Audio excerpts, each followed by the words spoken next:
अधिक 60% ह्या दोघी एकमेकांना मायलेकी मानतात. 40% अजून सून सासू हे आहेच आणि ते जगात कुठेही गेलं तर ते राहतंच. पण तुम्ही करा डेव्हलपमेंट त्या. तुमच्या घरात कधीच वादविवाद होणार नाही. आणि एक मुलगा म्हणून मी खरंच हात जोडून म्हणजे अख्ख्या महाराष्ट्रातल्या आईला आणि बायकोला सांगतो की ही गोष्ट एक डेव्हलप करा.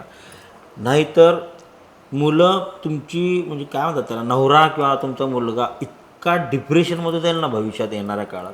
कारण आम्ही त्या जनरेशनमधून आलो की जिथं आमची विचारसरणी खूप स्ट्रॉंग आहे. त्याच्यामुळे आम्ही ह्या गोष्टी पेलतोय. आत्ताची येणाऱ्या पिढीला त्रासच काही नाही आहे. म्हणजे जसं आपण मगाशी डिस्कस केलं तर भविष्यात जाऊन तो ह्या गोष्टी नाही म्हणजे हँडल करू शकणार. तर त्याला तोच निर्णय घ्यावा लागेल की आई आता मला वेगळं व्हायचं आहे. आणि माझ्या आयुष्यात मी एकच गोष्ट ठरवल्या की मला काहीही फेस करायला लागलं तर मी माझ्या आईवडिलांपासून वेगळं होणार नाही.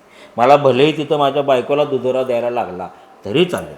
म्हणजे हे मी माझ्या बायकोलाही क्लिअर सांगितलं. तशी तुझा बायको पण काय नाहीये. नाही आहे हां, सोड, पण मी हां. क्लिअर सांगितलंय एकच गोष्ट आयुष्यात येऊन सांभाळ की मला ह्या घराच्या उंबऱ्याच्या बाहेर मी कसा जाणार नाही एवढंच सांभाळ. बाकी सगळ्या गोष्टी तुझ्या मी माफ करायला तयार आहे. तेवढी एकच गोष्ट फक्त नाही होणार.